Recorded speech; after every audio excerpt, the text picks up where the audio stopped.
should have put my mullet on that website. So, hey everybody, welcome to Thursday Night Raw. I don't know what to call it. As you can see, Jared's not with us tonight. He's pussyfooting around doing some other bullshit. No. SmackDown, not Raw. Yes. SmackDown versus Raw. That's Tuesday night SmackDown and Thursday Night Raw. We're colliding. Anyway, we're here tonight to talk about the Texas Chainsaw Massacre 2 and the Texas Chainsaw Massacre 2.5, according to New Line Cinema, which is 3, Leatherface, of course. It's a great movie, wonderful trailer. The Lady in the Lake trailer, if you're familiar with that. If you're not, we have it posted on our page. Check it out. Then share it. Then share this. If you are watching on YouTube, which we know you are, subscribe. Anyway, without further ado, we have... Is that Seth wearing a hat? Strange. Yes. So Seth T. Miller is with us tonight. Say hi to everybody. We're gonna be nicer with the intros tonight. Say hi, Seth. Hi, everybody. How are you doing today? How are you feeling? Yes. You sound like a malfunctioning good guy doll. He is. We'll be friends to the end. You're not my fucking Chucky. All right. We've got Keith behind the control pad. Hello. As usual, wearing a Halloween 6 shirt. Makes me feel good inside. And of course, we have artist extraordinaire, director. He does a little bit of everything. Nathan Thomas Milliner. Hey, everybody. Checks in the mail. Thank you. So tonight, like I said, the Texas Chainsaw Massacre 2. So we're going to start there. Good movie. Okay, the Texas Chainsaw Massacre 3. Now, they're both good. They're both real good. I think, well, the Texas Chainsaw Massacre 2 was really underappreciated early, but it's really gained a lot of steam in the last few years. I think a lot of these movies with find a second life on video cassette, VHS. That's how I saw it the first time. Was shortly after my mom, terrorized me with the first one, and I don't remember liking it too much until I got it on DVD in the early 2000s, and I'm like, holy shit, this movie's hilarious. Because it's a horror movie. You think it's going to be it's all fun, or not fun and games. It's gruesome, and it is gruesome. But man, enter Chop Top and I mean, Chop Top and Leatherface give each other 5. Lick my plate, you dog dick. Bill Mosley was out of his mind in this movie. Chop Top's just like in his own like television series or something. He's just like catchphrase. He's like talking to. He's like entertaining an invisible audience. So like he just talks and he just talks. It's like hey. Yeah, exactly. Music is my life. Music is my thing. He's great. The whole cast is great. The cook returns. Seadow's my favorite performance in the movie. He is so good. And he's just as good as he was in the first movie. Yeah, but he, like in this one, and this is something I noticed this time watching it, the way Toby framed them. Like a lot of times it's like it's a 3-shot. It's all 3 of them together in like especially the layer. Mm-hmm. And it's just like vaudeville. It's like old Hollywood, Marx Brothers, Three Stooges shit. It's what it feels like. They're completely going. It is not real at all. Like nothing is realistic about this one at all. It is completely like embracing the comedy and embracing the act. Like they're all on, and it's like just and they're great together. Oh yeah. It feels so like organic, especially the way Chop Top teases Leatherface, which is hilarious. I mean, you saw how the cook treated him in the first movie, but I don't think Nubbins the Hitchhiker really did as much with Chop Top. Bubba's got a girlfriend, shit like that. He's just constantly teasing him. It's so good. Get that bitch, Leatherface, all that stuff. He's like he steals the show. I've already said that once before, and it's absolute. But every character, Dennis Hopper's in this movie. Caroline Williams is great as Stretch. I mean, they're a great team. There's some really borderline, really messed up scenes like Stretch sitting on some ice with a bunch of soda and a chainsaw. Those long legs. Classic scene. Yeah, it's a great scene. I also thought, this is a rape scene, and it really is. And it's like unlike one I've seen before. But I'm like, I'm kind of shocked it made it into the film and wasn't cut, because it is that. I mean, it's not. It's not even subjective. It's just flat out. And the way she's playing as a victim, like, I bet you're really good at that. Like, she's doing what she has to do to survive it. She's great in that scene. Oh yeah, she yeah. can somewhat control him. And Yeah. Jared is here. There he is. Hey, my brother. Hey. Jared, we're talking about Stretch on Some Ice, Long Legs. Let's talk about that angle, that shot too, Nate. Kind of the down low, looking up at her, and oh man, it's a conflicting scene because it's very erotic and sexual, and let me tell you something. But it's also very fucked up. My mom shielded my eyes on that scene. I don't doubt it. Yeah. Because you don't know where it's going to go. For some boobs, but she'd do it for that scene. She's like, I don't know where that chainsaw's going. I mean, it's like they've always talked about, the slashers and the knives. It's all about the symbolism of penetration. Well, he actually just takes that saw. There's no that chainsaw was going right where it's supposed to be going. Right, and I think it was Bob Elmore who did all the chainsaws. He was the double for Bill Johnson. And ended up playing the character a lot more than he was supposed to, because I think Bill got sick during filming. But like Toby told him, he's like asking for direction. Toby's like, what do you want me to do? He's like, I want you to fuck her with it. So he told her. That fucking thrust with the chainsaw. Especially when he is leaving and freaking out, and he does it in the doorway, and she's looking at him like, what the fuck? So okay, that's that scene. That movie is one for scenes. Like it's always scene per se. There's a scene on the highway with the two yuppies. The scene at the very end. It's there's so many great scenes. What scenes stick out to you? I want to start with Seth. Seth, right? Yeah. Confused with that hat on. Seth. Let's start with you. Let's talk about your favorite. Jim Kelly over here. Jim Kelly. My favorite scene is the Bubba's Got a Girlfriend scene. The way they keep going back to Leatherface, and his expression. I thought it was fucking hilarious. There's so much life behind that mask. Yeah. Which is great to see, because Gunnar Hansen did a good job being very expressive behind the mask, and so does Bill in this one. And you could see he's being teased and he's embarrassed. He's really embarrassed. And doesn't she have the LG mask on her face at the time? Yeah. Poor fucking LG, man. Yeah. That guy got the worst out of it. Yeah, he did. That's a great scene, though. Like I said, there's so many great scenes. Anything stick out to you, Jared? I know you're somber, but yeah, it's been a long day. Let's get you out of that mindset and make you happy. Let's talk about some chainsaw gore. Texas Chainsaw 2 is just one of those movies that, it one-ups the first one in a good way. You don't usually get that with sequels, but, I mean, it one-ups it in a really good way. Yeah. There's a lot of, kitschy and, tongue-in-cheek type stuff, but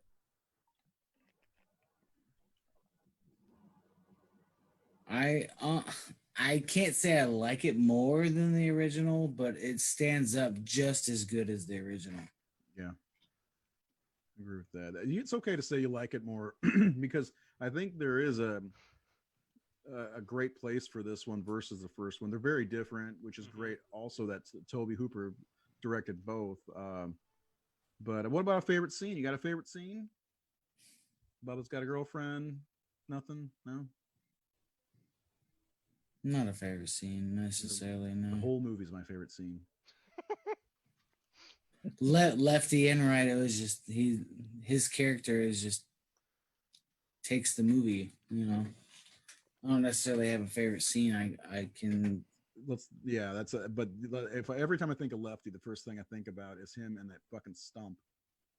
After he's testing out the chainsaws, he lays all the money down on the stump. That's one of the scenes that's the scene that sticks out with him for me. To me that scene, it has to be an homage to Good, the Bad, and Ugly, and Tuco's scene where he buys the revolver because he's taking parts of it, and the shop owner's the same way, huh? What are you doing? And Tuco's in his own world, Enright's in his own world, and he's put thinking about what he's gonna do, and he's like taking this piece of revolver off with that, and yeah, I want to try it out, and he goes out and tries it out. Cartridge, it's exactly the same scene. It's like an homage to good Tuco. That's every time I see it, that's what I think of. I do as well. I would say it's probably Seth took my favorite scene, which is Bubba's got a girlfriend, just because I love the expression in his face. But I love when he goes to get his his 3 chainsaws. The shopkeeper sells it for me because he doesn't know what the fuck's going on. He's like, "Can I help you?" like 3 different times. And he's when he grabs that first small chainsaw, he just grabs it, looks at it, and he's just like, I like fucking ape shit with it. I love some of the lines, especially Seadow's, like, turn traitor for a piece of tail. and my favorite is when Dennis Hopper's like making a speech and he says, "I am the Lord of the Harvest." And he says, "Who's that? Some new health food bunch?" That was some cold hard cash. Me and you. I don't care who sent you. It's all in the meat. Melvins, get over here. Where's that fuck you, Charlie? Yeah, where's that fuck you, Charlie? I love when she goes from one tunnel to the next and he catches her and it's like he sees a mouse. He's like, "What's that?" He's like, "You see that?"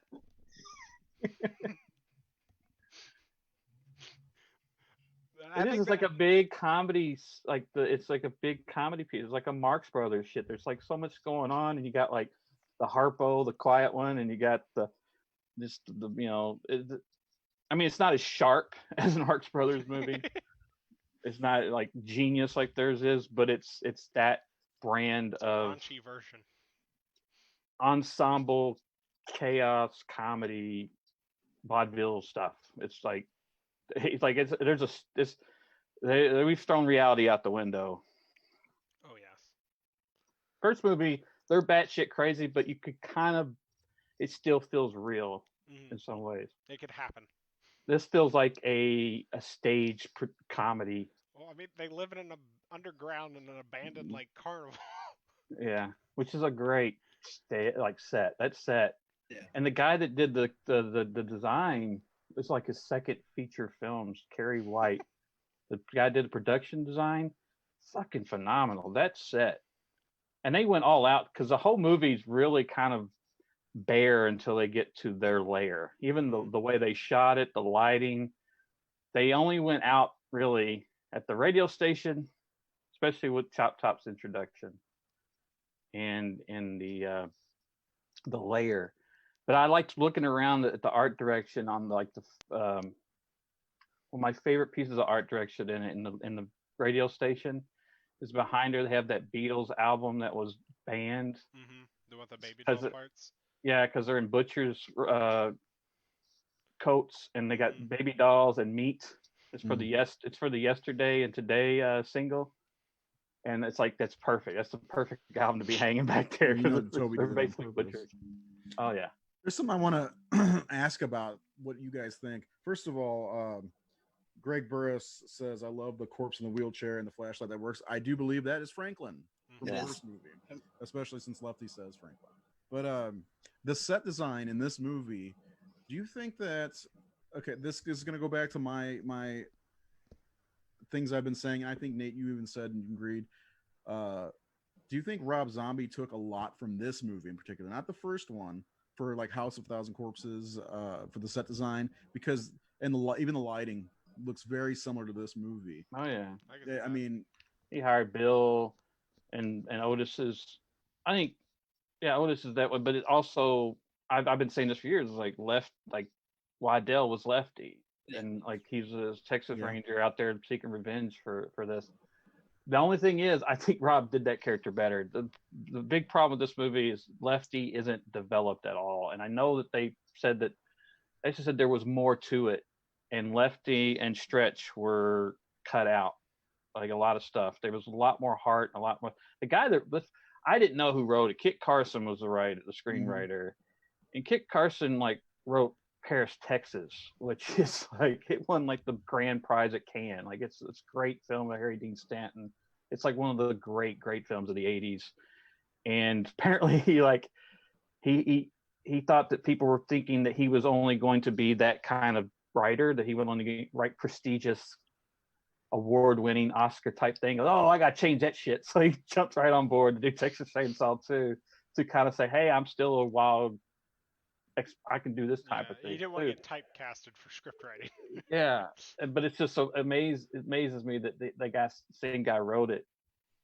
And I've already lost my path, but go ahead. I could see where there could be more, because it skips a lot, because it goes from Stretch fighting Lefty at the hotel and he just wants nothing to do with her, and then it literally skips to Lefty at her doorstep, and it's like, I need your help now.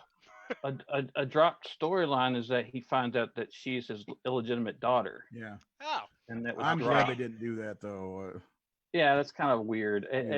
But at the same time, then that connects her to the Franklin and Sally in a way, which you know how I feel about everybody being connected. Jason, he's a Skywalker.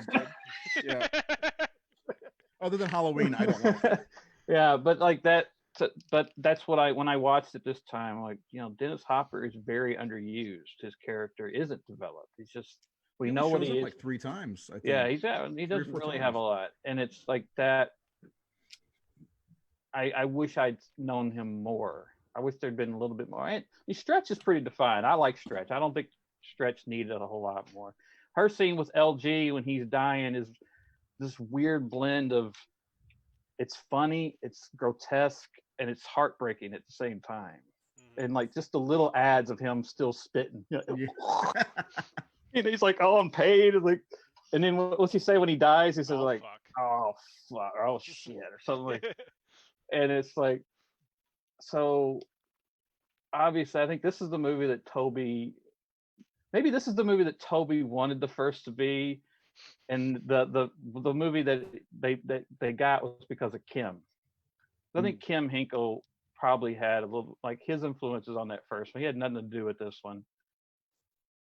Like, I felt Next Generation, and we'll get to that next week, but like, to me, Next Generation felt more like the real chaos that was going on in the original movie. I saw this original movie more than anything in that fourth one. But so I think that maybe that's where the divide is like what Kim brought to the original was vacant from this one, and this was totally Toby doing because they said he wanted to make a comedy. He thought he was making a comedy when he made the first movie. I mean, it's called fucking Head Cheese, so. Still sounds like a fucking like trauma early Peter Jackson movie. Or a Marx Brothers movie, like Soup and shit like that. Which is funny because Rob Zombie used the Marx Brothers all over the Firefly movie. Yeah. That's another point I was going to make about it was you mentioned Marx Brothers, and I wonder how much he took from this movie. Not took, but like was inspired by this movie when he went and did House. Not that we're going to talk about Rob Zombie, we did that already. Go back to YouTube. You want to hear about Rob Zombie because it's there. Go. A lot of it. Oh no, don't after the show. Go after the show. But yeah, two. I think you're right. I don't think 2 did not feel like the first movie at all. And honestly, you are correct in the New Generation, even though it's a mess of a movie and it's insanely weird. Feels more like the first movie, but each movie it definitely has its own identity, in my opinion. And especially this one, I know that Seth and Keith, this is your favorite of the bunch. Out of what I've seen, yes. Why? I want you to tell me why, then I want Seth to tell me why. Seth ? Tell me after Keith, because I want Keith to tell me why this is his favorite. Because didn't you say, or was this it, or was it another movie you said you only saw one time? I literally just had my second viewing of this yesterday. I can't believe this is one of your favorites. Go ahead. Yeah, that's the weird thing. So the original I've seen, I don't know how many times, I couldn't count. TCM2, I think I watched for the first time maybe end of last year, maybe. But like, I just fell in love with it. It's just a fun movie. Like, don't get me wrong, the first one is like it's a piece of history. Like, it is what it is. But the second one just keeps me entertained, like the entire damn movie. I am constantly being entertained, and I can't not watch the movie, if that makes sense at all. extremely entertaining movie. You can sit down and watch it. Exactly. I can put it in whenever I want. Doesn't matter what mood I'm in. I don't have to, because with the original, like, I can watch that, but I can't just put it in whenever, because I think I would literally hang myself if I hear Franklin more than once a year. This is a movie you could throw on. This is a movie you could throw on with a house full of friends at a party, and people will laugh and watch it. It's like a buddy you do that cop with horror original. movie. Chop Top and Leatherface are buddy cops. And I think also, like, another thing that helps it to be that way is that Stretch herself is a character. Mm-hmm. She's not like other final girls. She is a personality of her own. Like, she is not just this boring victim character. She has huge personality, has huge presence, and Carolyn is a larger than life kind of woman. You know, there's just something about her. Everything about her is that way. That's the way she talked about doing her audition. She stood out. I don't know if I'm sure y'all heard how she got her audition. He said, like, in the audition, the only thing, there was like one line: "They live on fear. They live on fear," which she repeats. Because everything in the audition script was action, and she goes, I knew that all these women were going in there and just saying the line and walking out. They live on fear different ways. So she said, I'm fucking gonna make a big splash. So when they called her, she just ran screaming down the hallway towards the room, ran into the room, pulled Toby out of his chair, and the other, I think Kit may have been the other guy in the room, pulled their chairs from under, barricaded the door. It started going, like, just acting it all out and going crazy, like she was being chased by this, and that's what she got it, because she and that just seems like that's Carolyn. That just fits. But my favorite is Bill. Like, I was going to share Bill Mosley's story because I watched a Q&A with him. He talked about how he got the part of Chop Top, and it's really cool. Because, I mean, a lot of people know he made a little short called Texas Chainsaw Manicure, or he played the hitchhiker. He played Nubbins. And basically, you know, I've gotten ahead. I know Steph is supposed to tell us why he loves this thing, so I'm going to, but I'll save that. But let's have Seth tell us why this is his favorite, because I'm going to ramble. Well, so this is my favorite, but that has not always been the case. When I first watched this movie, I did not like it at all. Really? Yeah, I thought it was weird that Tobe Hooper made this movie. It was so different from the first in terms of style. It didn't have that raw feeling. It didn't even feel like it was a sequel to that. It just seemed like a parody to me. And for a long time, so my favorite sequel was part 3. But over the years, I started watching it more and more, and I love it every time I watch it. I feel like I was wrong on my first reaction to it. It's batshit crazy, and it's totally fun. It's got great characters. I love Stretch, Lefty, LG is probably the one character out of the entire franchise I feel bad for the most, just because of how much he got the shit kicked out of him. But yeah, it took me a while to appreciate it and to warm up to it. And then, you know, as I got older, because I mean, when I first saw this, I was in high school and I was dipshit back then, a little bit more than I am now. A little bit. Today, Junior. Yeah, but as I got older, I started appreciating it more for being different from the first and from being different from any of the other ones. It's the most unique in the series. Yeah, for sure. Yeah, and so it's just, and it's a fun time. I enjoy it. Evidence why multiple viewing is essential. Yeah, no, he's describing it in a very similar manner of myself. I didn't get it. Why did they go this route? It doesn't even. I mean, characters look similar, and it's got, you know, a couple of the same characters, but it's like, what the hell? And Lefty, who is this goon? You know, and yeah, and then I guess it was in the mid 2000s when I finally got on DVD. I got it. I understood it. I knew what this movie was supposed to be. You know. I think it is a satire, like Steph said. I think it's because Toby made Funhouse before this, and Funhouse is a satire of slashers. Yeah, it really is. And I think it was 1985 ish, 86. 86. I think. And I think Texas Chainsaw 2 had to be the way it was because he was competing with the 80s. Horror had changed, and that was it was the MTV version of Texas Chainsaw. It was the rock and roll version of. Oh yeah. Which he even makes fun of that with Chop Top and the whole music's my life, man. Yeah, and I like the shift of the first movie was about hippies. This is about killing yuppies. That's what the 80s had. But like going back to Bill said he was a writer at the time, and he was trying to get on Saturday Night Live, and he had this kind of guys he hung out with and did comedy with, and there was this guy who was like a sugar fiend. And he would just go off one time. He would like get to where he just would freak out and just start doing all this crazy impressions and stuff. And he just spit out in this big rant. He just spit out Texas Chainsaw Manicure. And so he went home and wrote that down. And he wrote this little script about this woman that goes get a manicure. And Leatherface comes out to give her the manicure. And she's got the chainsaw. She's like, ah. And then she looks, goes, oh, okay, nice. And she goes out in the car and said, look, he did a great job. And it's Bill as the hitchhiker going, hey, that's great, babe. It looks good.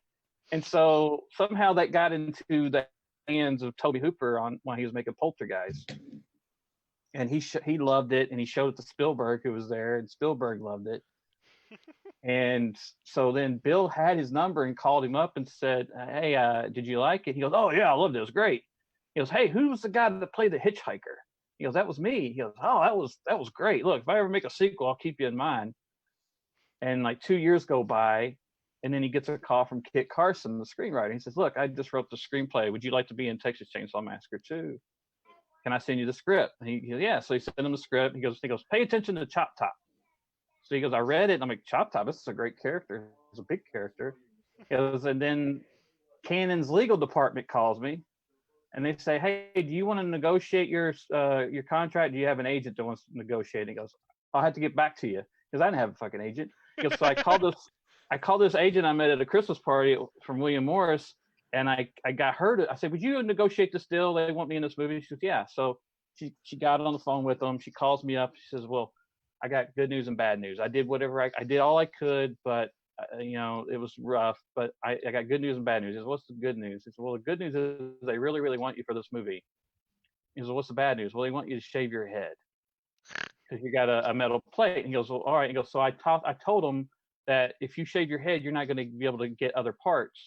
So they're going to pay you $5,000 to shave your head. He goes, oh, fine, yeah, great. And he said, and the other thing is they're only going to pay you scale. He goes, well, what's scale? Now, I was only making $250 as a writer a week at this time. And she said, oh, scale, it's only like $1,800 a week. Like, okay. So, because next thing I know, I was going to Savini's shop to get, mold and do all that stuff. And that's how I got the part. He goes, I didn't audition. It was all but that 30-second little thing I did on this thing, for fun. They wrote this, they gave me this part. And without that, so we wouldn't have Bill fun. Mosley. Period. I don't think. Maybe. It was a great. If you get the Q&A, it's on. It's like a Texas Chainsaw 2 Q&A, in part 3 because RA was on there. But one of my favorite bits was someone asked Bill, when you play Otis and Chop Top, is that really hard to get into that space? And Bill said, no, it's easy. It's coming out of it to go home to my wife and kids. That's the hard part. It's drop it before I go home to them. He goes, I'll tell you what, when I was playing Otis, that's when I had kids. They kept their rooms pretty fucking clean. I will say the one sin of TCM2 is they cut Joe Bob's scene. It's a bad scene, though. I know. I've never. It's a really bad scene. But it annoys me. You're too obsessed with something you barely watch. He's credited in the movie, but he's not in the movie. All that stuff they cut in the beginning was rightfully cut because it's not very good. Joe Bob's best scenes in any movie are in Casino. Yeah. He gets berated by what's his name? I just lost his name. Fuck, I can't remember. Don Rickles, right? Wasn't it Don Rickles yelling? Well, not him. No, De Niro Niro does it too. kicks him off the floor and all that stuff. Anyway, yeah, Bill Mosley. I wanted to mention I met him 2 years ago at a horror con, and he was charging for autographs and a picture, and I just really wanted to meet him because I loved him. The first thing I saw him was as Johnny in Night of the Living Dead. That I remember because I didn't know he was Chop Top until later on. And I remember him from Night of the Living Dead. And anyway, I met him. I loved him as Otis. That's the only thing I think that brings me back to that universe, the Devil's Rejects universe, is him. He's everything in those movies.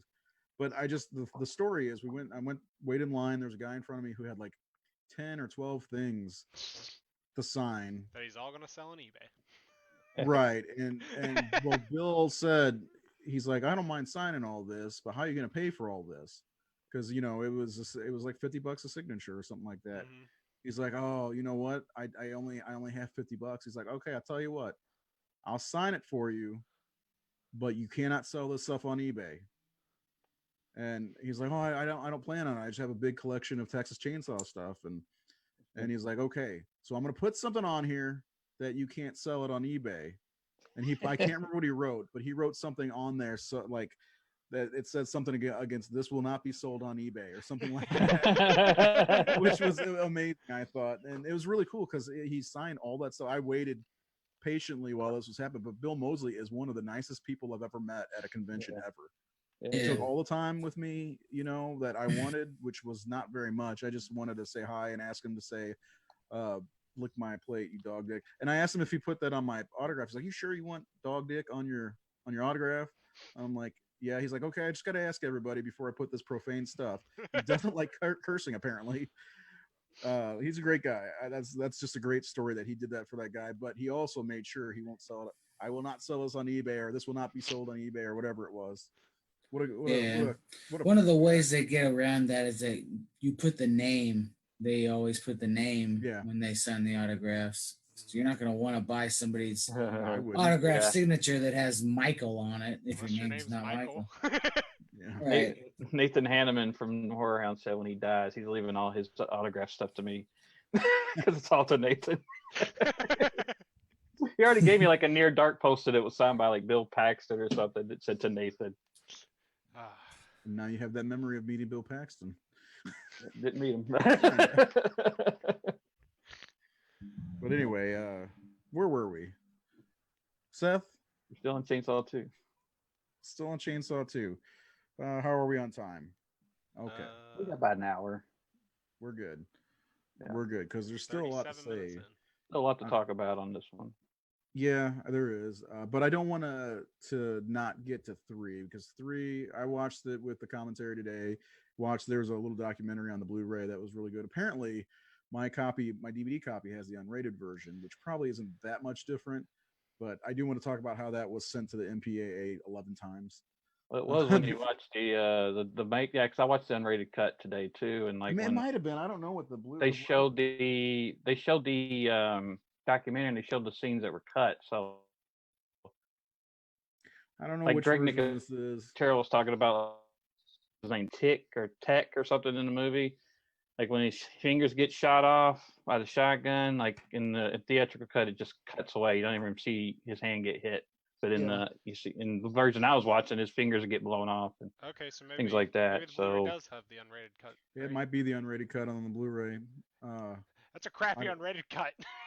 Well, yeah, no, we'll get to that. There's so much more I'm sure that they shot that didn't get added in because 11 times sent to the MPA and that they missed, I think, 2 release dates or something like that.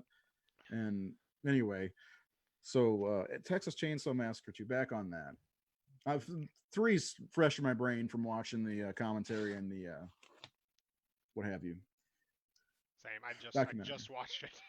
Yeah. That bridge scene in the opening, man. Like, how long is that fucking bridge? Yeah. Like, it just goes on for like 3 minutes. Like, and the thing is, like, when Lefty looks back at the bridge, long. it's like 9 car lengths. Bridge. Yeah. Sean Clark from Horror's Hallowed Grounds, they did an episode there. He's like, yeah, this is the bridge. Yep, this is the whole thing.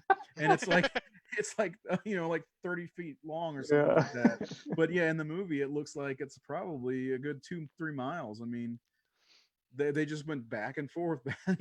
Let's restart back here. And yeah, because that's a great scene too. And the effect, Yeah. one of my It's favorite creepy effects because of that the way Nubbins is moving. It's like yes, I it's love really that. awkward. Yeah. I love it. So I guess Chop Top's driving then. Yeah. Yeah.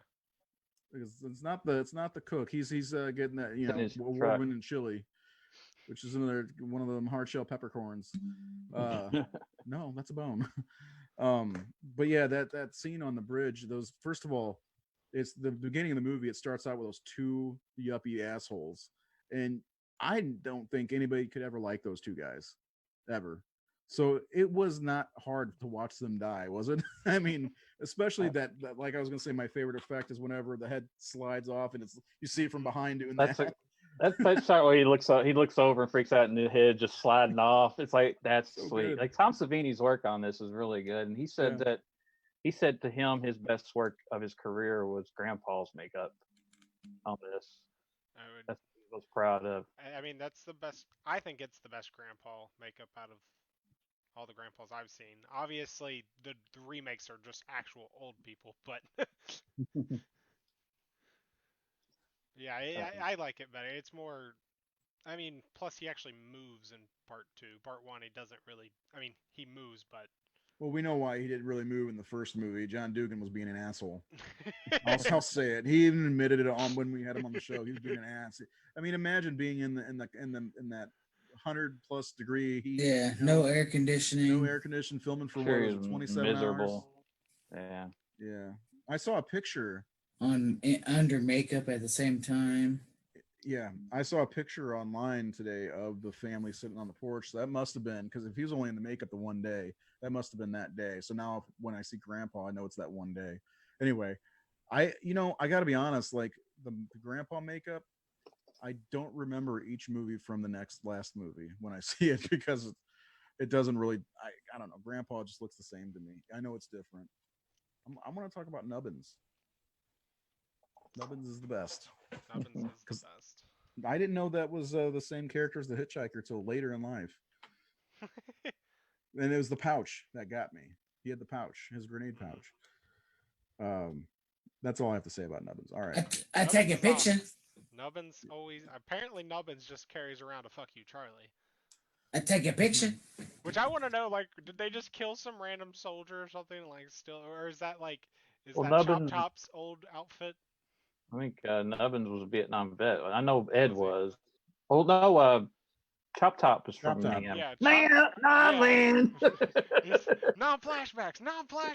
I gotta go to the VA with a dent in my plate. Yep. I mean, that's a genius. The whole hanger. Yeah, the lighter in the hanger. And eating his flesh. I mean, that's just a great little thing. That's a little great detail. And then that's a great reveal when he's like, "What's in here?" And the light comes on and Leatherface comes flying out with the chainsaw. It's a great jump. He's like, "I've always been too shy to call him Iron Crest, but can I do it in person? It's the same thing, right?" Iron Butterfly. Was that the Rambo 3 soundtrack?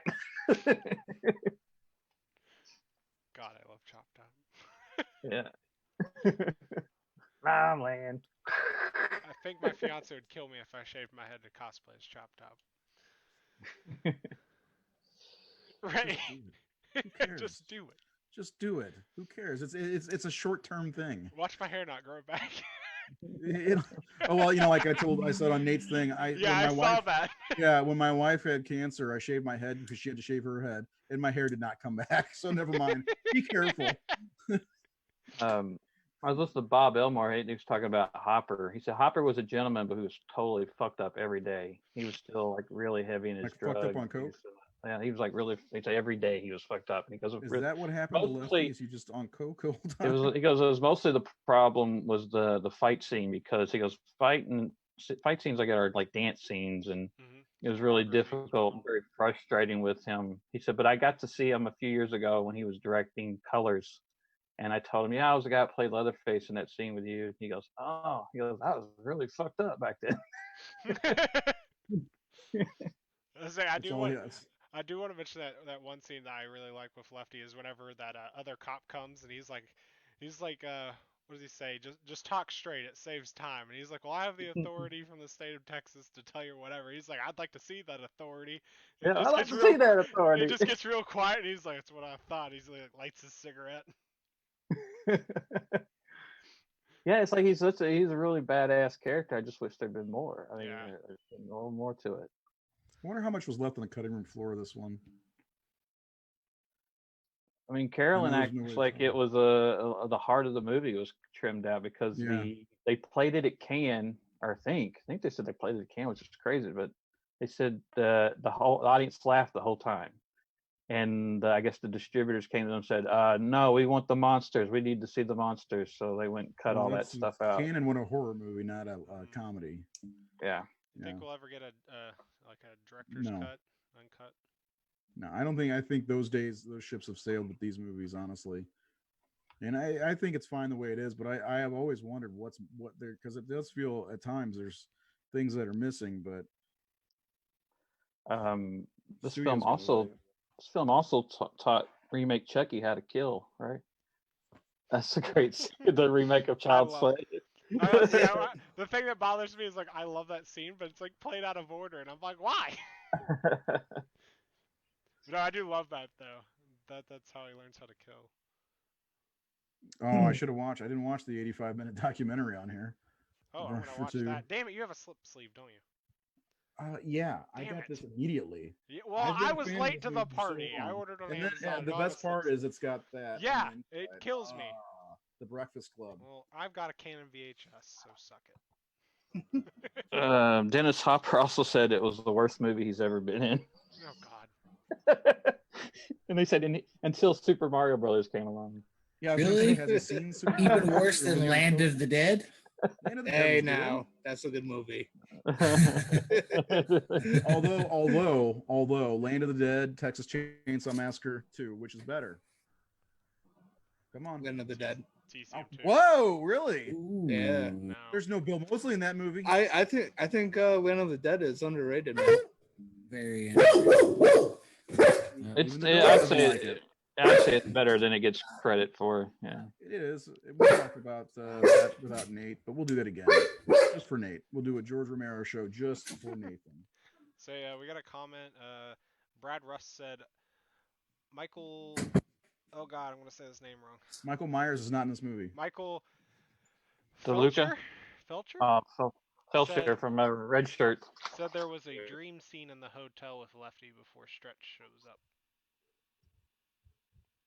So I guess that's part of the missing stuff. And there's a Toby Hooper cameo with his hat on and his cigar in the hallway. Felcher. Oh, okay. I know what you're talking about. Yeah. That scene was fucking weird. He says only the existing footage is the work print footage with that's on the deleted scenes. That's all that's left. Yeah, that's the problem with making an extended cut is a lot of these the footage is gone. Yeah. Just like Jason Part 7. Yes, I call it Jason Part 7. Stop. You're tearing me apart, Ray. Never gonna. Oh, hi, Mark. Oh, hi, Mark. God damn it. Ooh, my favorite customer. Started it. You're my favorite customer. I didn't recognize. The most awkward movie of all time. Okay. No, I'm jumping ahead on this. Get my notes. Had something. Nate's Cannon got wasn't. I'm gonna narrate his note finding. He can't find his notes. Cannon wasn't there.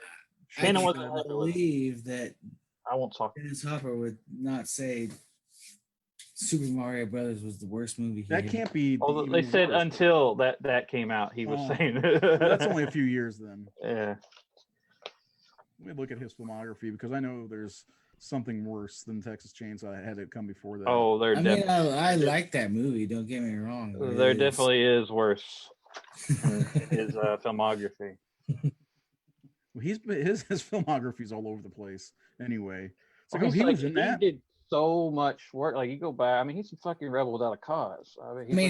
Easy Rider. That's a piece of shit. That's a bad. Sorry. No, not at all. What's OC and Stigs? See? He was in River's Edge. Wow. Black Widow, Straight to Hell. He was in a lot of stuff between Super Mario Brothers and Texas Chainsaw 3. A lot. Holy crap. Did you know that if is the word in the middle of life? Wow. Speed. Oh, I love that movie. All right. Enough about Dennis Hopper's filmography. We'll talk about him again when Land of the Dead comes back up. Whenever that is. We'll jump into part 3. Let's do it. I was going to say in 10 minutes, but if you guys are ready, we could talk about the Texas Chainsaw Massacre 3. Actually, Leatherface.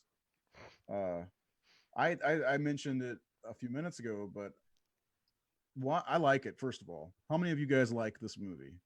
I like it. How many did you like it after the first viewing? I just had my first viewing. Did you like it? Yeah, I enjoyed it. But you were confused like crazy. It just threw me because it's called TCM3, but it's its own like thing. It doesn't really connect. Well, there are reasons for it is, but it's more of a direct. It's a follow of the first movie, and Leatherface has an adopted family. So yeah, well, see, Ray told me about that, and that makes more sense to me. Because when I was watching, I was like, "Who the fuck are all these people?" Tex, why didn't you just call me Tex? I really wish you'd call me Tex. Yeah, I love that scene. You get so emotional. It's like a gentle. God damn it! I know it is. I love that scene. God damn it, boy! I'm sorry. Yeah, it's real. Like they said, the family's much more nice in this one to each other, and that's the thing. It's what's really cool about it is that this family. It's because I was trying to think of it. Like they are more mundane than the families in the first two films. Like there's a very systematic pecking order, but also family. Like they feel like they're just this is what they do every day. Like a family unit. No one's acting out or like making a big no one's being Chop Top or the Hitchhiker and like it's very mundane kind of like this is just business as usual. Hey, we got our meat for the day. We need to get some greens and we got it. We're gonna butcher the body. The way they hang Butler's body up is like just so kind of casual. What we got to do and. Yeah, and I think it's like it's almost makes it even more terrifying that it's that way. Like this is like it doesn't matter. Like they're not acting crazy. It's like this is like they're acting like it's just like we come home and we make dinner, we wash the dishes, and talk about like that's how it works. It's Sunday dinner. This is just Tuesday. This is what we're doing today. Leatherface on the mask at one point. That's the way I look at 3. If you want to fit it into continuity, it is the third movie. Caroline Williams is in the movie from the second movie. She's at the very beginning for a split second as a reporter, and then the Saw's family comes directly from the second movie. But the way I look at it, and they mentioned Sally and everything in the very beginning of they brought the crawl back.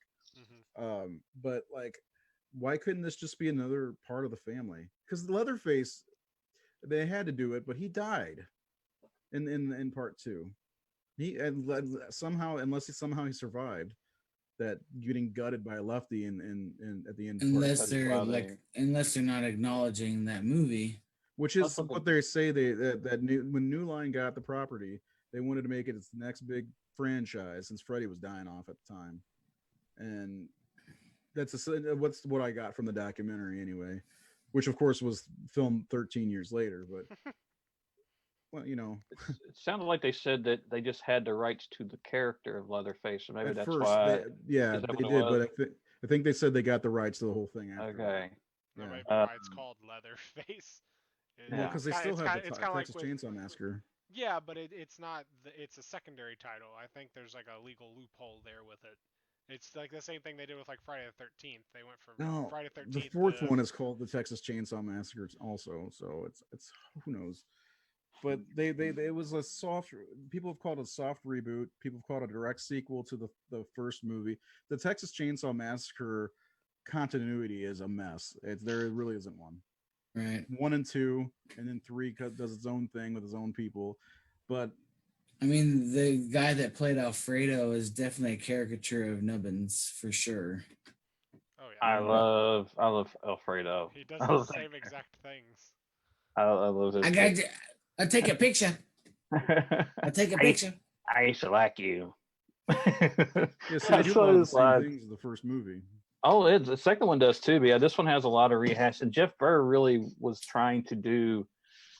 He definitely had respect for the original movie. He wanted Gunnar Hansen, and Gunnar wouldn't accept scale. Same problem on the second movie. They wanted him for that, but they were going to offer him scale. He wanted a lot of the same shit. He wanted to capture this. One thing I found was really interesting, and I had never caught it before. That opening scene where he's making his mask at his workbench was New Line's way of. That's how Nightmare on Elm Street started, with Freddy making his glove, and that was intentional. Like it's like their Marvel Cinematic Universe intro. Yeah, for their horror movies. And one thing I never caught was like the girl he kills in the beginning is a girl's sister. She's got a rose tattoo on her cheek, and it's on Leatherface's mask, and she's got the same matching tattoo. So she's watching him make a mask out of her sister's skin in that scene when she's watching through the window. I didn't pick that up. I didn't either. I saw this when it came out, and in 1990 I was like 14. I loved it then. I thought it was scary. I was shocked when I found out that it's not as liked, or it's underrated from in the community, because I thought it was very effective. I thought it was scary. I love a lot of the characters. I think Kate Dodge is the main actress. Hodge. She's really good. I think she's great in it. And I love Ken Foree in anything, and he's great in this. Of course, Viggo Mortensen, and even though he was a nobody really then, he just really stood out. And again, Alfredo and Joe Unger. I just remember that opening scene, which again does echo where you got the body pit and they're digging up the body. I remember that just bothering me when they're picking up that head and they're talking, you can just get gangrene from touching this shit, Yeah. And the guy's talking about the breaking down of the fat and all this stuff, and I found that scene very upsetting and disturbing from the very beginning, which brings me into this was like one of KMB's early outings. They weren't even KMB then, but those guys did the makeup for this movie.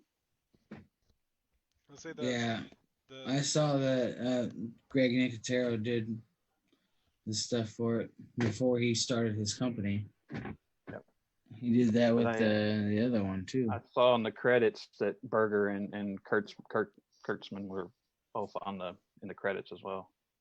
But it didn't say KMB. It said it had their names and their FX companies, what it was listed as. Because I guess they kind of, their first gig was Evil Dead 2, right? As far as like a unit. I think so. And then like the year after Leatherface, they did Reservoir Dogs, and they were kind of building. I know the one big difference for me, because I literally just watched this movie for the first time. I thought I maybe had seen it, but I don't remember anything about this movie, so I'm gonna say it was the first time watching it. The one thing that was different to me than some of the other ones is how much of the movie takes place outside. Most of it does. Except for inside the house, really, right? Yeah, 90% of the movie is outside. That's like the only building they go in. I mean, except for like the small section of the gas station. But everything else in the entire movie is like outside, which felt very different to me. Because, I mean, the first one, you're outside for a while, but they get to the abandoned house, then they get to their house. And then the second one, I mean, you're in the lair, you're in the record shop. Because now they're hunting people instead of like the first movie. It's like they stumbled upon the house. They were invading the house. The second movie, they were on the run, so the heroes go to them and follow them there. In this one, they're setting traps. They're laying traps. And they're doing this. It seems very systematically. Like it's like, this is all right. We got our traps. We'll check our traps. Do we catch anybody? The girl, she's out there. She can't go anywhere. They've got traps. They're watching the roads, she says, and she's been out there for a week, just trying to survive. And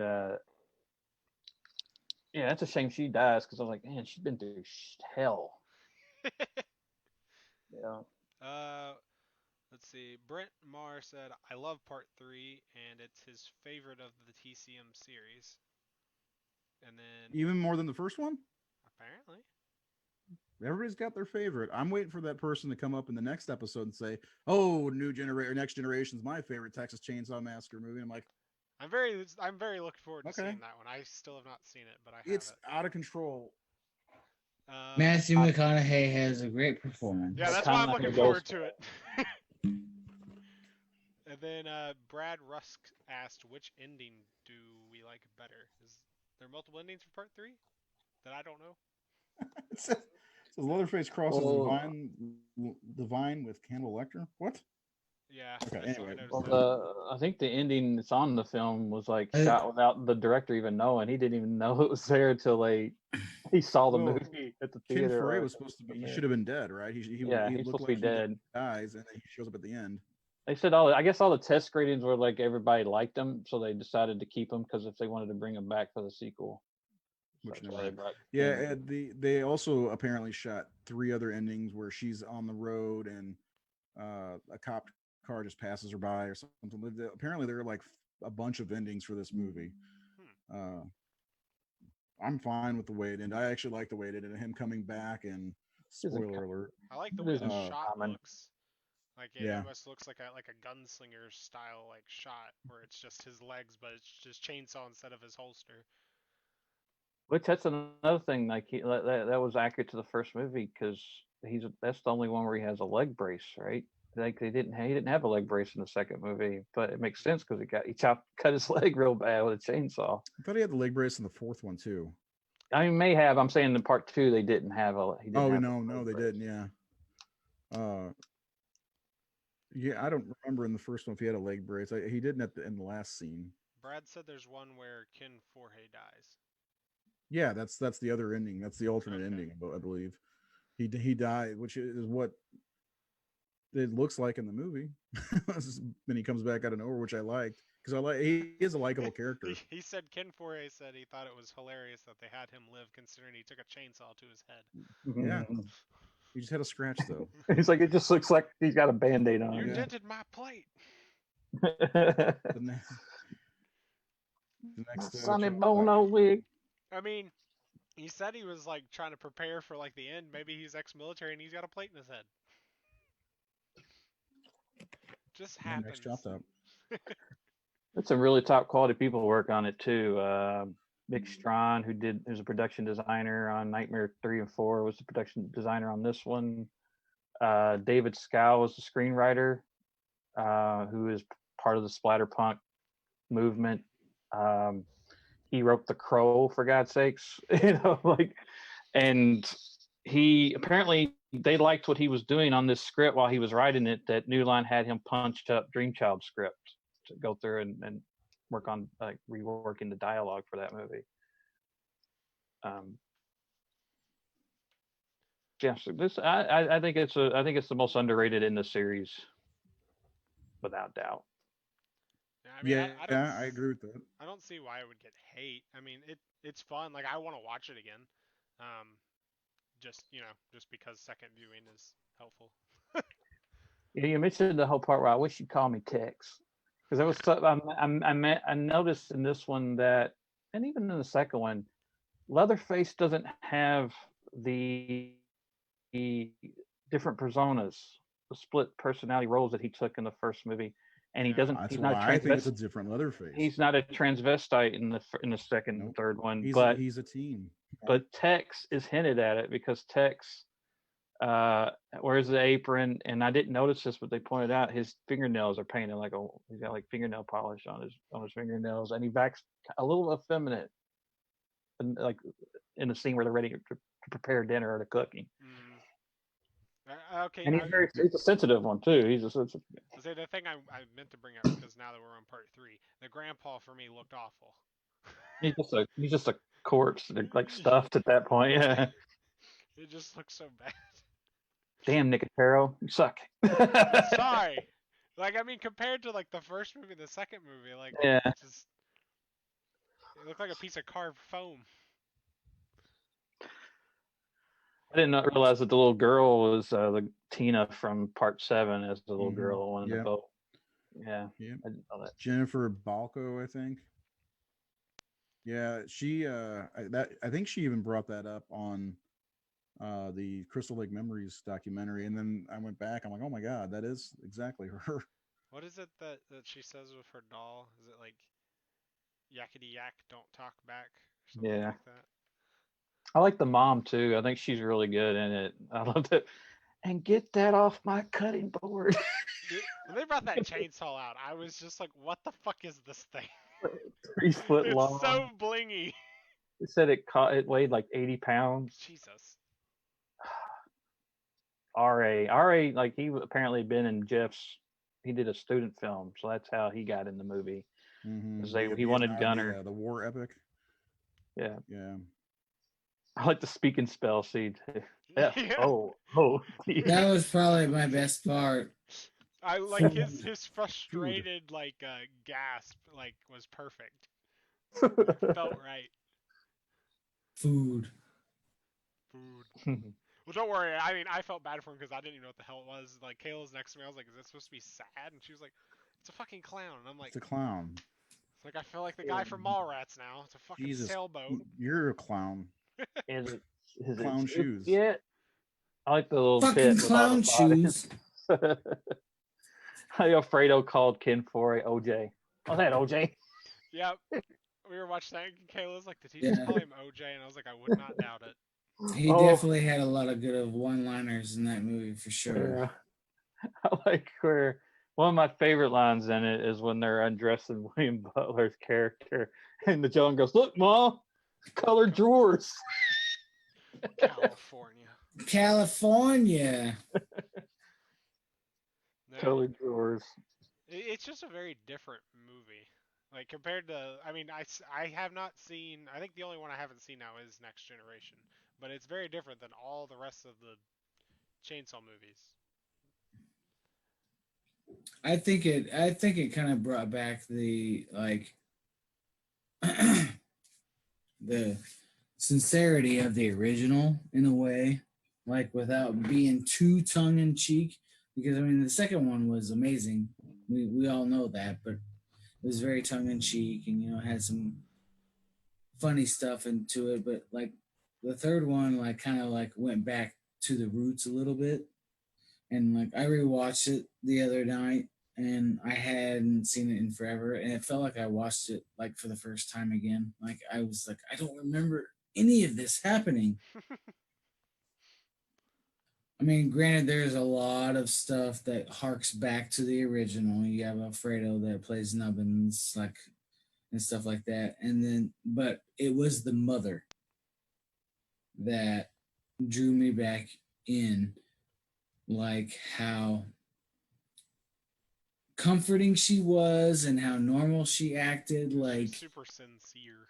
Yeah, exactly. Like it's just like she, you didn't get this crazy psychopathic vibe from her, and she's like, this is just my family, this is just my kids, we're just gonna have dinner.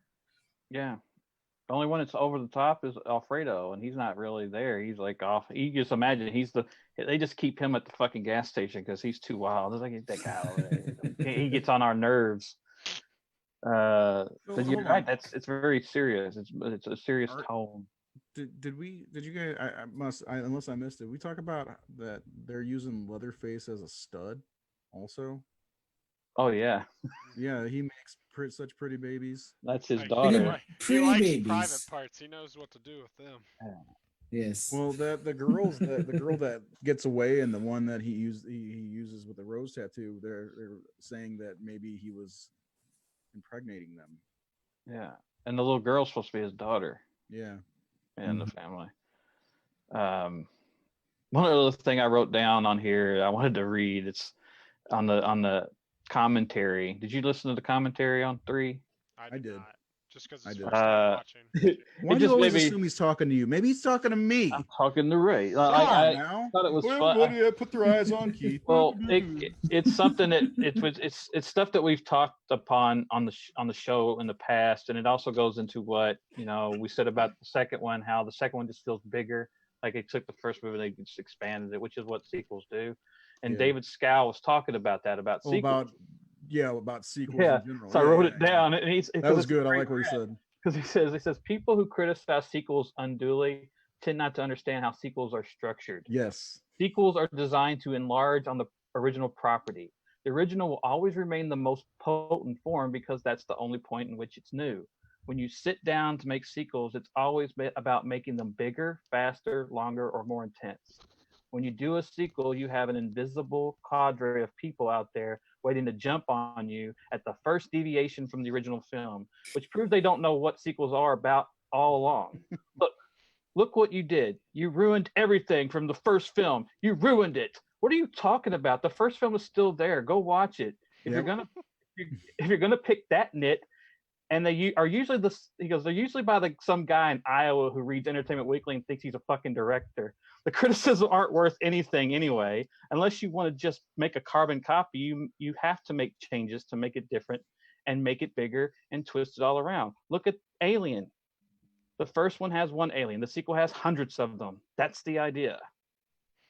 Go bigger. It's funny though. This was all done. He said this way before Facebook. And now that's all we see on Facebook. It's I love that he said that. If we can get him on the show, we should. I think he'd be great to talk to. Yeah. Brent Marr said, "Really?" Yes, it is Leatherface's daughter. God. Beat ya! I'm all over you tonight. Like gum to the bottom of my shoe, like dog shit to the bottom of my shoe. I'm all over you. Tom Savini and Peter Jackson were both offered directing duties on this one. Tom Savini would have been directing Night of the Living Dead at this point, wouldn't he be? Around that time? Maybe that's why he turned it down. Peter Jackson would have been interesting. They wanted Peter Jackson for everything at New Line. It seems like they wanted him to do Freddy.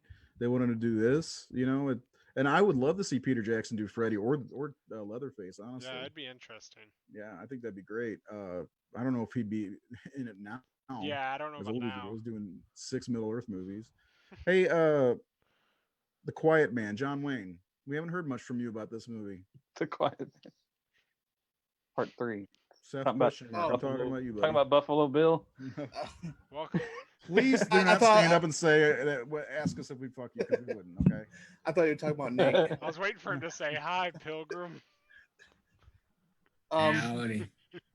Yeah, this was, like I said, when I first got into the series, this one was my favorite sequel.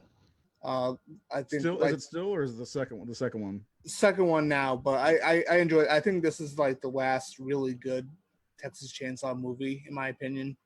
I think we share that opinion. Yeah, and like what Jared was saying, it kind of goes back to the tone of the original. It felt like it was course correcting. It brought the series back from like the Rise of Skywalker. Sorry. Yes, like the Rise of Skywalker to a certain degree, I guess. But I still enjoy it very much, and I never really put too much thought into the family being different. I just assumed it was just Leatherface staying with relatives. That's what I always thought too. Yeah. Yeah, and and that could kind of explain a little bit of the change in Leatherface's behavior. Mm-hmm. He's not around the people he's normally around. He's not comfortable maybe around these people. He's maybe a little bit more guarded. And they're not dominant to him anymore. These people, they're, the Hitchhiker Nubbins and Chop Top and Drayton were all, dominant to Leatherface. I mean, that one guy tried to get his hand put in a fucking oven. Yeah, that was took awesome. His cassette tape. I love it. He goes over to his mom. And it's just like crying. Go ahead, Steph. Keep going. You're not done. I know you got more. Come on. I want to hear from you. Oh yeah, so I just assumed that after everyone died at the end of part 2, that he just went to stay with extended family. elsewhere in Texas, and they got different methods than the way that his primary family had. To add on to that, maybe that's why Stretch is there. She's looking, because somebody said that's why they put her in the movie, to make it seem like she moved her way up. She's a reporter now, and she's following the path of Leatherface, which trying to find them. Exactly. So this movie is really fucked up in many ways, because it's supposed to be kind of like you said, a course correction, really, or a direct sequel to the third movie or the first movie. But at the same time, they have her in there for, even if it's for a second, that shows that part two is valid in this movie. Jeff Burr said he wanted to keep her in it, so there was possibility to bring her back in another movie. That would have been awesome. Well, I mean, I don't think necessarily that if you have a sequel with a different tone, that you can't still count that. It's just a whole separate story. It's like Indiana Jones, Temple of Doom, Raiders of the Lost Ark. One of the things I love about Temple of Doom is it's just so different from Raiders, and it has a whole different tone to it. But it's still one of Indy's adventures, So, and I could definitely see where her experiences in part two maybe led her to, go into journalism or, investigative reporting maybe. But I just say that'll probably make me, like, when I rewatch part three, it'll probably make me like it more. Just the thought of he escaped from, the place blowing up, and then just went and found his relatives to stay with that he knows. Like, just having that thought press in my head, that'll probably make me, like, enjoy the movie more instead of me trying to figure out how it connects. That's how I always took it, with just extended family. That's my problem. Yeah. Also, I want to bring same page, Nate. One other as far as extended family. Well, yeah, I mean, that's how I looked at it. Talk. My internet. I didn't. Yeah, I'm up. My internet's fucking up. Go, just talk. I was gonna bring up one more line of delivery I love. Again, it's Alfredo, where Ken's like got the gun in his face, and he's like saying something, and he goes, "Do I know you?" I just fucking love that guy. Like a fancy girl like you don't even know how to use that thing, do you? Yeah, I don't know that. That's it. Just having that girl's head. I used to like you. We don't do anything anymore. And kids like, fuck you people doing out here. No, I do like the main chick a lot. Like, I like when she finally, like, escapes and goes fucking nuts. Like, when Leatherface is coming at her, she just starts screaming her fucking head off. And what does she say? You sick fucking redneck bastard or something like that. They talk about her story arc. Her character arc is actually really good, because at the beginning she wouldn't kill that armadillo, put it out of its misery, and then at the same end, way with the rock. Right. He's hitting Leatherface in the face with the rock, like she was supposed to do with the armadillo. But I love it when she first hits him, because she's like feeling bad. She's like, sorry, die, sorry, die. She gets into it. It's great. I really liked her. I remember thinking, where did this actress go? Because I thought she was good. She's very attractive, but she's also very strong in it too. Very bold. She was in one other movie that I'd seen. Can't remember what it was offhand. I'm gonna look it up real fast. No, I did. Where I hadn't seen this movie, me and Kayla were watching, that freaking armadillo scene popped up, and she just makes a noise, and I'm like, I'm sorry, I haven't seen this movie, damn it. She'd be like, hey, I'm sorry, but that's not real. So she had to cover her eyes and I had to turn it down for that whole scene. Yeah, actually, she could be family. My family's name is Hodge. Just saying. One other thing, I wonder if the Terrifier movie ripped this off, because I read that one of the kills that they couldn't get in the movie was, I don't know if it's supposed to be the guy Ryan, but there was supposed to be a male nude, a nude male man hanged up like that and sawed in half from crotch down. That was one they realized they won't let us, because the movie got an X rating. Apparently, it was the last movie to ever get an X rating. It shipped over to NC-17 after this movie. She was in an episode of Tales from the Crypt, is what I know her from, I guess. Which episode? I'm not sure. It just says Tales from the Crypt. Girl. Girl. I don't know. I got off the page. Sorry. Yeah. like let's talk about the MPAA for a second and how they've butchered all these movies. I can't remember. The thing I don't like about the commentary on this one is it bounced around to different people. Yeah. It had like 7 or 8 people in the commentary. The director, usually a bad sign. Yeah. But it sounds like it went. They sent it back 11 different times and had to cut a lot out of this movie, which really and it still ended up with a bad rating. Which why? It's not. It's more tame than the last 2 movies, in my opinion.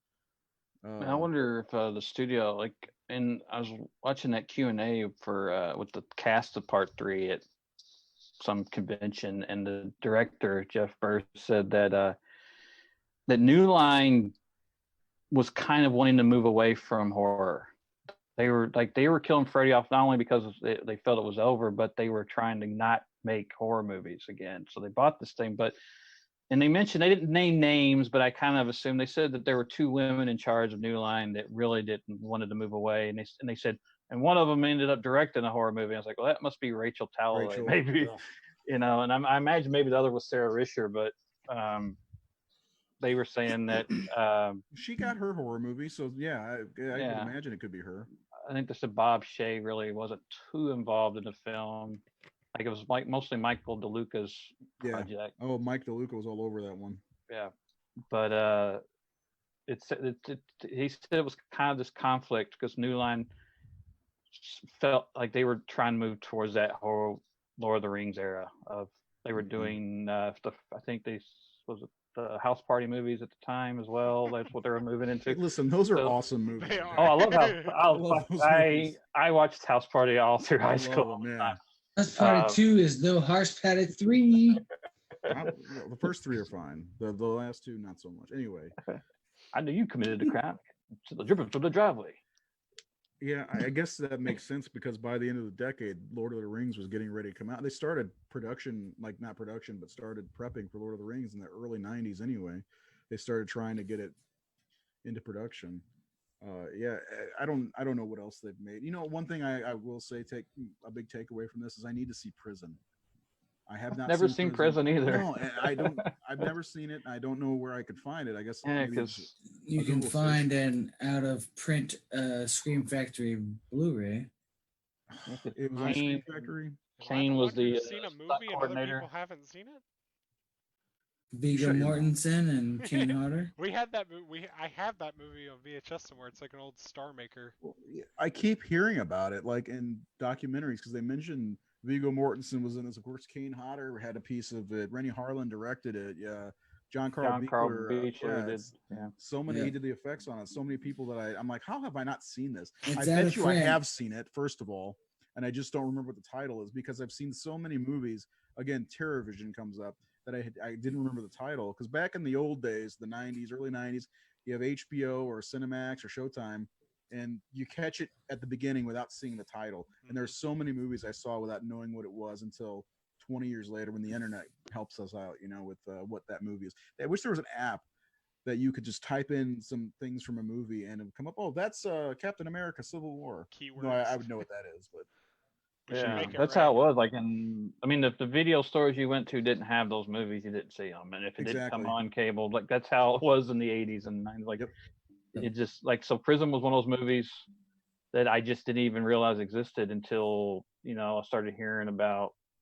Probably like when Never Sleep Again came out, and they started about where Rennie Harlan had come from. I think that's where I heard about it too.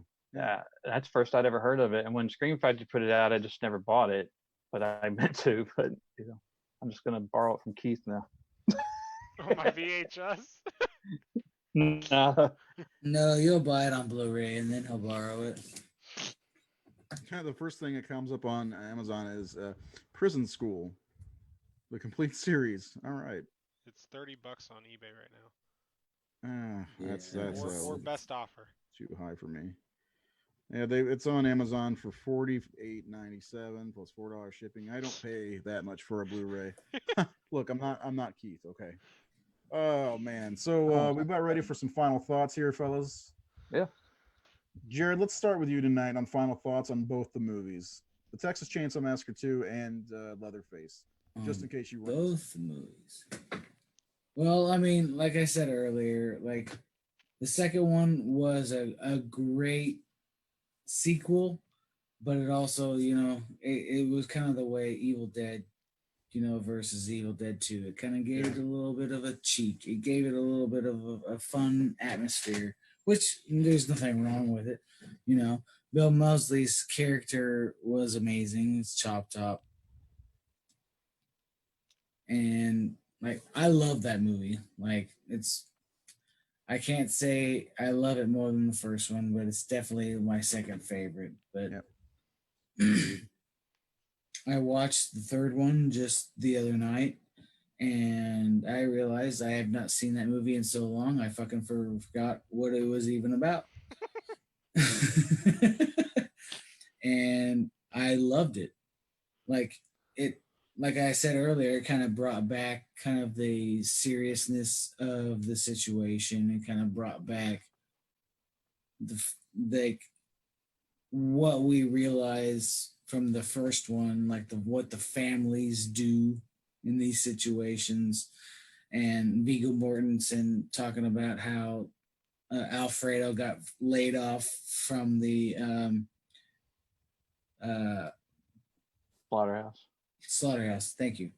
Yeah, like just like drawing back to those original like elements. Like I think that was a good idea. Like I've seen that movie a couple of times, and I thought I knew it a lot better than I did, and apparently I've seen part 4 a lot more. And when I watched watched the third one, like I was like, I don't remember any of this. Like Ken Faree is a badass. Like I don't remember any of this. Like it was literally like rewatching it for the first time, and I really loved it. Like there's not very many. Like the third movie's great. Like you can't really say that about very many franchises. Like That's true, except for Nightmare, I guess. Nightmare. Yeah, or Halloween, obviously. But it's just different story.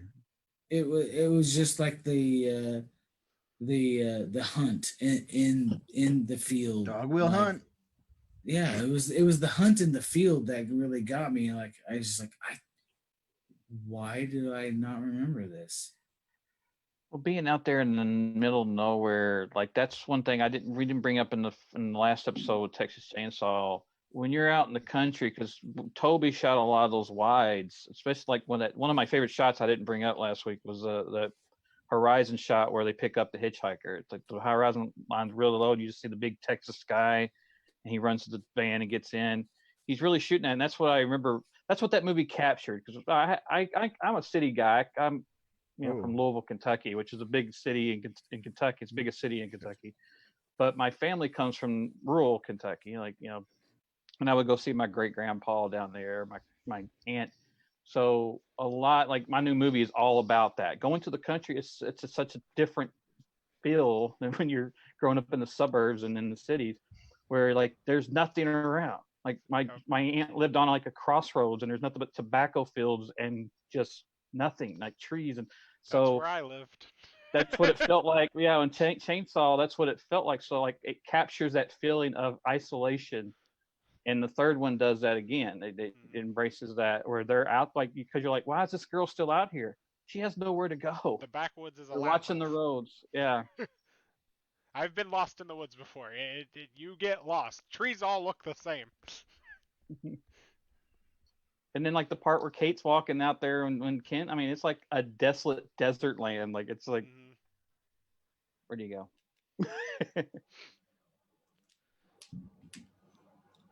I guess I'll go. Go ahead. Well, I didn't know if Jared was done or not. Jared, you done? Go ahead. I thought Viggo was great in it. Him and his parted hair. He looked gorgeous in that movie. I do. He was charming. That's kind of the way Matthew McConaughey was in the fourth one. He's very charming. He's the Lord. He's the eye candy to get the women in there. Plus, he also kind of played the hero at the beginning. he, like they said, that you get the feeling that he could be the guy, the sympathizing guy that would help them. Yeah, you got the guy who's extremely cliche, scary, and Alfredo, and this is a guy like, oh, they'll trust this guy. Say, my final thoughts. TCM2 is my favorite of all the ones I've seen. Um, like I said earlier, it's a fun fucking movie. I think that's my thing. I like fun horror movies more than serious horror movies sometimes. Most of the time. Mostly just because of the rewatch value. Like I can just pop them in whenever I want. That's why I'm obsessed with like Reanimator and stuff like that. I can just throw it in. But no, TCM2 hands down is my favorite. Like we've all said already, Bill Mosley. I don't think we would have him without him getting that role, which you explained how he got earlier, Nathan. Um, but he's amazing. Part 3, I'm gonna have to watch again. I didn't like love it, but I didn't hate it. I don't see why it gets hate at all. It's an entertaining movie. It's fun. Um, and like Jared said, Viggo Mortensen. Like I was shocked to see him in it because me growing up, I know him as Strider. I mean, it's weird seeing him so young and in a movie that I didn't know he was in. But I like 3. Like I said earlier, it is completely different than all the other ones that I've watched because of the hunt, and it's mostly all outdoors except for the house, which every other TCM movie is like outside, and then you get to a house, and then the rest of the movie takes place there most of the time. But no, they're both fun. I don't know. I couldn't rank them all because I haven't seen Next Generation, but so far I would say it's 2, 1, 3 for me. We'll have to rank them all on When Tuesday. when we get to the end. Yeah, we'll just do a fast ranking, just like you did just a second ago. Seth, are you done there, Mister? I jump and do my own thing. Yeah, I'm done. I haven't really picked on you lately, so I got to get all in one day. My daily life. Yeah. How about Seth on this next one? Final thoughts. Chainsaw 2 and 3. I love them. Like I said, I think they're, especially with 3 being the last really good Texas Chainsaw Massacre movie, in my opinion, anyway. Those are the ones I go to the most. That's about it. I'm getting a headache. I'm sorry. So. Yeah, I took some ibuprofen before the show because I was getting a headache. Nick, take it away for your final thoughts. Oh, Chainsaw 2 is like Mallrats to Clerks. no, I do. I love 2 and 3. 3 is like one of those movies that I think, like when people ask what are the most underrated horror movies, that comes to mind because it usually gets overlooked or forgotten about or not even brought up. Part 2, I think, is it was underrated, but I think because of the popularity of Chop Top, that movie has its place in horror history. It is a fun movie. It's a movie you put on, again, the party movie. It's a fun one. It's one of those movies you're switching channels and that's on. You can stop and watch it casually. You can't do that with Chainsaw. Like Chainsaw is like that. To me, that's what makes Chainsaw carries more weight. That's why to me Chainsaw is a masterpiece. I don't think Texas Chainsaw 2 is a masterpiece. I think Chainsaw 1. That's what, like, I wouldn't think anybody normally would put Chainsaw 2 in the greatest horror movies ever made. That would pop in their head unless you're like, that's your favorite movie. Yeah, but there's a difference between your favorite enjoyable things and like things that are the behind the scenes work that was done with it and what it did for movies. But it's one of the most entertaining horror movies ever made, and has everything that you could want. Unless you're looking for scary. I mean, some people might think it's scary. It's not. I don't really think it's a scary movie, but it's a fun one. And I owe a lot to it. I posted on Facebook.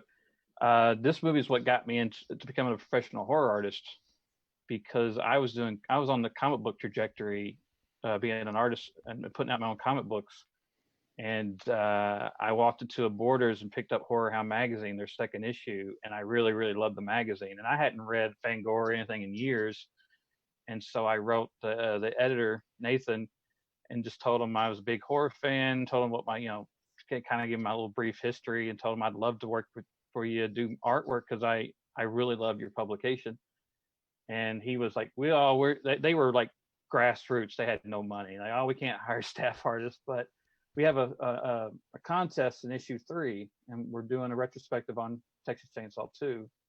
So if you want to do some Texas Chainsaw 2 artwork, you can enter the contest. So I entered it and ended up winning. So it's the first thing I'd actually been published in. It wasn't self-published. Mm-hmm. And they didn't hire me because again they weren't hiring. But 2 more years of fan art, they finally made me part of the staff, and I got But if I hadn't have done that, I may not be working in the horror industry as an artist. So I owe a lot to that. Just reaching out. Yeah, I took a shot. I wrote the letter. If Nathan had never answered, who knows? You still have that piece available so we can see it? I posted on my Facebook. It's awful. It's a bad piece. It's like let me be the judge of that. You're your harshest critic. So well, I mean, again, it was 15 years ago. Any artist is going to grow massively, especially once you become a professional, because you go from being a casual artist to drawing every fucking day. So when you do something every day, you're going to get better and better and better, especially over a 15-year period. So anything, I always say, artists, anything you did 5 years ago, you're like, oh, because you're just constantly improving. Mm-hmm. And especially when you do it all the time. And when you're an amateur, you kind of do it at your leisure. People spend like a month on one piece or something. Like I ain't got a month to spend on one piece. I got to get that done today. So it's just a different discipline and a different speed that you go at. So again, that Texas Chainsaw 2 is part of the story of me becoming a professional artist in the horror genre. So I owe it. I actually have your Texas Chainsaw Massacre, one of your Texas Chainsaw Massacre pieces. I stole it. No, I got it from the table a couple years ago. Like I printed it. I bought it off eBay on a T-shirt. No, I got into his closet and stole. I was the guy at the door that one time. I just snuck right in. Well, if that's it, I want to say thanks to anybody who watched the show. Check us out on YouTube for the older shows. There's some good ones on there. Not all of them, because some of them are just crap. But no. We'll be back on Tuesday talking about the rest of the movies. We're talking about the remake's prequel, which is pretty cool of a concept. The other direct sequel to the Texas Chainsaw Massacre, Texas Chainsaw 3D from 2013. Leatherface sequel to the original movie. Yes, this is a disaster of a timeline. And of course, New Generation, Next Generation, whatever the hell it's called, the 4th movie with Matthew McConaughey and Renee Zellweger. Who the hell is Renee Zellweger? I got a lot of movies to watch. Yeah, it's a lot. 5 days and 5 movies. Yeah, I'm actually looking forward to it. I haven't revisited the remake in a long time, and I'm gonna talk about it next week. But I hated the movie immediately, like from when it opened. I hated everything about it. But I'll give it another shot. I like the prequel better. I did not like 3D or Leatherface. So you know what? Just for the hell of it, at the end of the show next week, we're going to rank all of those movies. So be ready, guys. Anyway, thanks for joining us, and we'll see you on Tuesday.